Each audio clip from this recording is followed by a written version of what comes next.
Hai Ayers, pernah dengar kata stigiofobia? Nah, buat yang belum pernah mendengar, saya kasih tahu ya, itu adalah fobia tentang takut akan neraka. Jadi ketika ada rasa takut tentang masuk neraka atau di dalam neraka, itu bisa sampai gemeteran dan takut seperti apa. Hari ini saya juga akan bicara tentang neraka, tapi jangan takut. Saya bukan untuk menakut-nakuti dan untuk menjadikan kita semua menjadi stigiofobia itu, ya, yang begitu dengar kata neraka lalu jadi berubah jadi baik. Karena itu semua hanya palsu kalau seperti itu. Tetapi saya mau mengajak kita untuk sama-sama melihat bahwa neraka dan surga itu memang ada.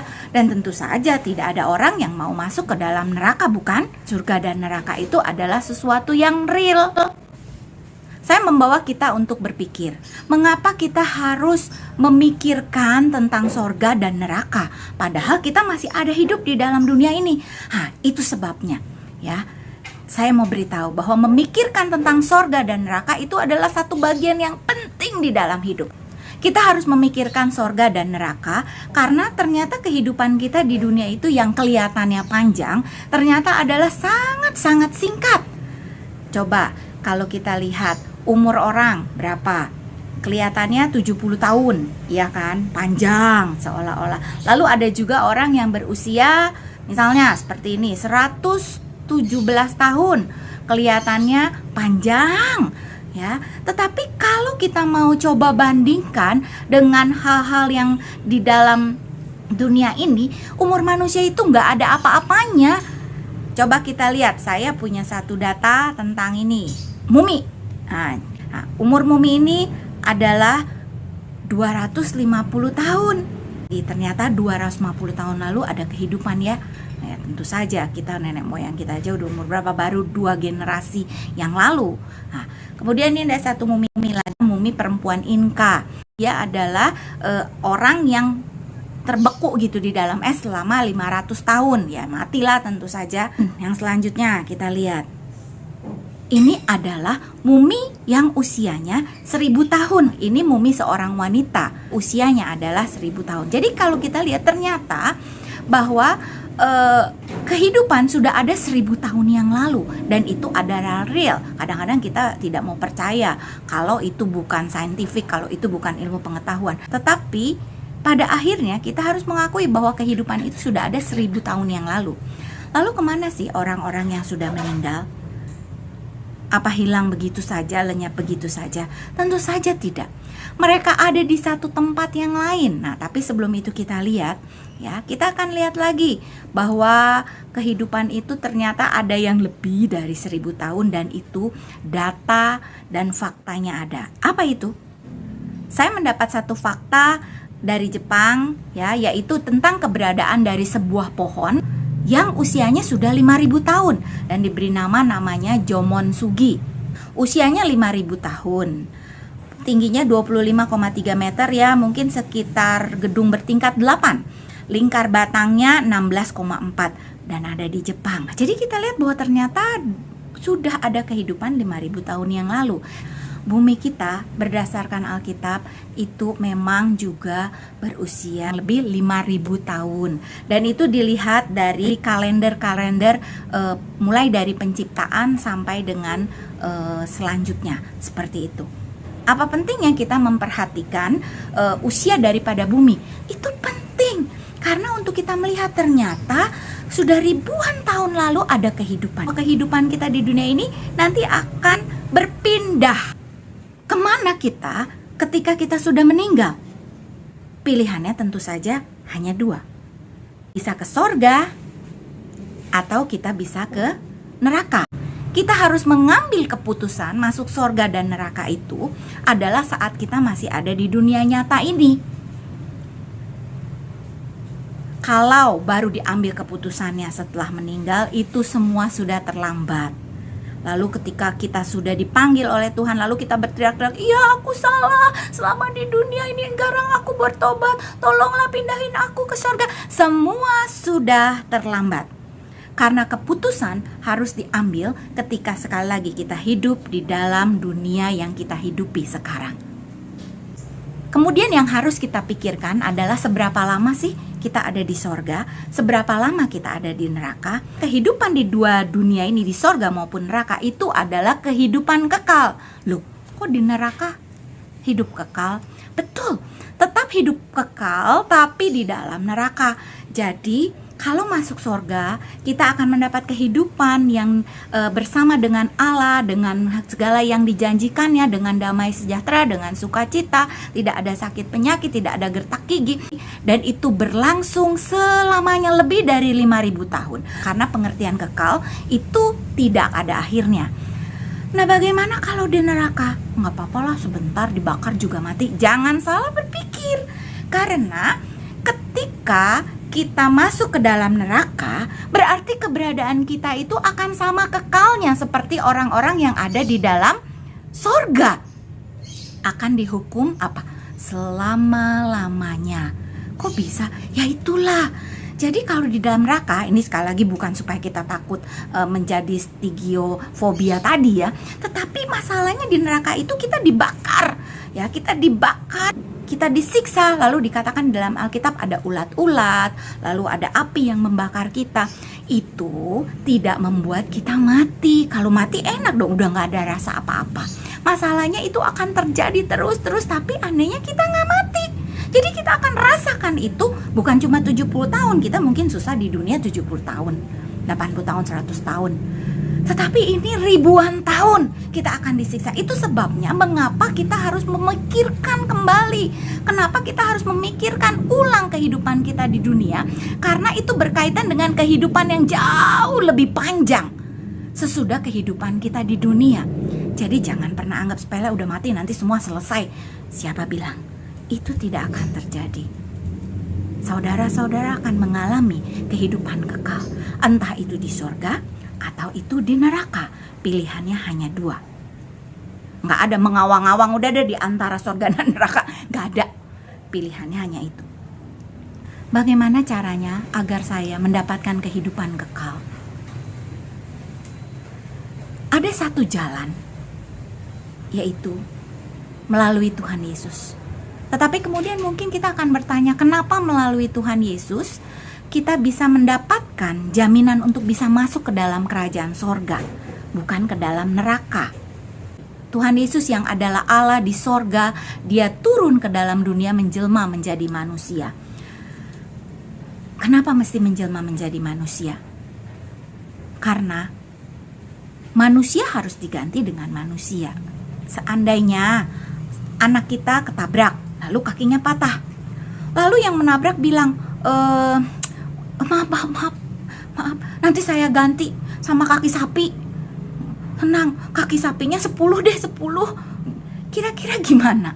Apakah bisa terima? Tentu saja tidak bisa, karena manusia ganti dengan manusia. Itu sebabnya ketika Tuhan Yesus harus menggantikan dosa kita, menggantikan hukuman kita, tidak bisa digantikan oleh apapun manusia, gantinya harus manusia. Itu sebabnya jadi mengerti ya kenapa Tuhan Yesus menjelma menjadi manusia. Lalu ada lagi kadang yang bertanya, bagaimana mungkin Tuhan menjadi manusia? Saya tanya, di dalam kemahakuasaan Allah, mampukah Allah menjelmakan dirinya menjadi manusia? Kalau jawaban saudara adalah mampu, jangan ragukan bahwa Yesus adalah Tuhan. Dia lakukan itu untuk menggantikan saudara dan saya. Ada satu ilustrasi seorang hakim yang terkenal adil dan tidak pernah bisa disogok. Waktu itu hakim itu diberitahu oleh orang-orang sekitarnya, ada seorang wanita yang tertangkap karena dia mencuri.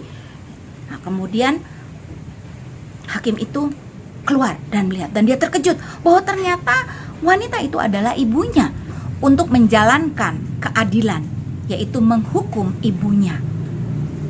Kelihatannya dia bukan anak yang baik ya, masa sama ibunya gak bisa tolerir. Tapi tunggu dulu, ternyata ketika hukuman mau dilaksanakan, ibunya siap untuk dicambuk, sang hakim itu melepas jubahnya. Lalu sang hakim itu menghampiri ibunya dan memeluk ibunya. Sehingga apa yang terjadi? Yang terjadi adalah ketika cambuk itu dilontarkan, bukan mengenai si ibu itu, tetapi mengenai tubuh daripada hakim itu. Terus berkali-kali hakim itu harus menerima pecutan karena penghukuman diakibatkan kesalahan ibunya, dan ibunya tidak mengalami itu. Tahukah saudara bahwa itu yang dilakukan oleh Tuhan Yesus ketika dia mati di kayu salib, menggantikan kita. Dia memeluk kita. Tentu saja hanya bagi yang mau dipeluk. Dia akan peluk. Dia akan tanggung dosa kita. Sehingga ketika kita ada di pintu sorga, malaikat akan berkata, "Aku tahu engkau milik kepunyaan Kristus." Itu sebabnya saudara, selama saudara masih diberikan kesempatan untuk bernafas, tetapkan pilihan saudara. Miliki Kristus sebagai Tuhan dan Juru Selamat di dalam diri kita. Tidak ada yang menjanjikan akan hal itu di luar Kristus. Mohonkan pengampunan, dan Dia di dalam kemurahannya dan di dalam kasihnya akan mengampuni setiap dosa dan kesalahan kita. Dan anugerah Tuhan yang akan membuat kita makin mengasihi Dia. Karena itu adalah target utama dari Allah turun ke dunia. Bukan sekedar saudara hanya supaya masuk ke sorga, supaya saudara enak, tetapi pada akhirnya saudara mampu melihat besarnya kasih Allah dan makin mengasihi Dia, makin mencintai Dia sebagai Tuhan di dalam kehidupan kita. Dan orang yang mengasihi Dia, Tuhan janjikan ada sukacita, ada damai sejahtera, ada berkat tersendiri bagi orang-orang yang mengasihi Dia. Biarlah kita boleh sampai kepada target yang seperti itu. Memiliki kerajaan sorga, melihat kebesaran dan kemuliaan daripada Allah. Untuk pada akhirnya kita bisa kembali memuliakan nama Tuhan. Karena itu adalah tujuan hidup kita sebagai anak Tuhan. Biarlah kita boleh memikirkan akan hal ini. Betapa pendeknya hidup kita. Betapa kita jangan sampai salah memilih keputusan di dalam kehidupan ini. Kerjakan itu sebelum terlambat. Miliki Yesus sebagai penghapus dosa kita. Ada satu video dari anak-anak murid saya yang menggambarkan bagaimana kita sebagai manusia tidak bisa melepaskan dosa kita. Apapun yang kita lakukan, kesalahan kita mungkin kita anggap sepele, hanya kecil, tetapi itu tetap dosa. Mungkin kita berkata justru kebalikannya, dosaku terlalu banyak. Jangan takut, Tuhan akan mengampuni kita dan menyucikan kita. Karena tidak ada kesalahan apapun yang tidak mampu untuk Dia ampuni. Kan yang kita mungkin tidak merasa bahwa kita berdosa, Dia dengan kasih-Nya akan menunjukkan keberdosaan kita. Miliki Yesus di dalam hidup kita. Ya ampun, ini kecil-kecil udah banyak banget lagi dosanya. Kamu tidak memenuhi syarat. Udah, silakan ke sana. Osi. Ya ampun, dosanya banyak banget. Ini udah nggak mungkin bisa diampuni. Aduh, aku juga sudah berusaha berbuat baik, tapi dosa ini tetap melekat. Maklumin lah ya. Maaf, tapi rumah kamu bukan di surga, tetap di sana. Amel. Bun, semuanya dosanya banyak banget. Udah nggak bisa. Apaan sih? Orang dikit-dikit dong. Tetap aja rumah kamu bukan di surga. Silakan. Aca. Ya ampun, lagi-lagi dosanya banyak banget. Udah berbohong. Ya ampun, aku sudah minta tolong orang lain. Aku sudah pergi ke dukun. Aku sudah minta tolong pada dewa. Tapi tidak ada yang lepas. Tapi maaf ya, kamu tetap di sana. Emangnya siapa sih yang bisa melepasin ini? Reynold. Astaga. Tunggu. Dia sudah mengakui aku sebagai Tuhan seumur hidupnya. Dan aku sudah mengampuninya.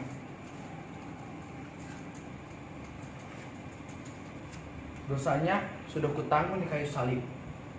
Wah, memang benar. Rumahmu ada di surga. Silakan. Kita berdoa. Tuhan, terima kasih kalau kami sudah mendapatkan satu pencerahan kembali, di mana ternyata hidup kami begitu singkat, Dan kami tidak boleh lalai di dalam mengambil keputusan ketika kami menjalankan kehidupan sekarang untuk kehidupan kami ke depan.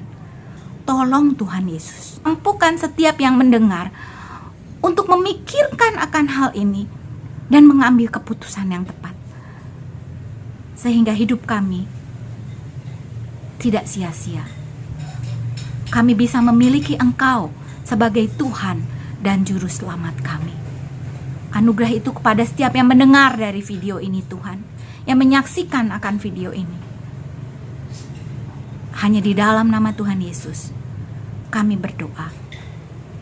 Amin. Sekiranya Tuhan mengetuk pintu hati saudara, jangan ragu. Katakan kepada Tuhan, berdoa di dalam hati. Tuhan, aku mau menjadikan Engkau Yesus sebagai Tuhan dan Raja.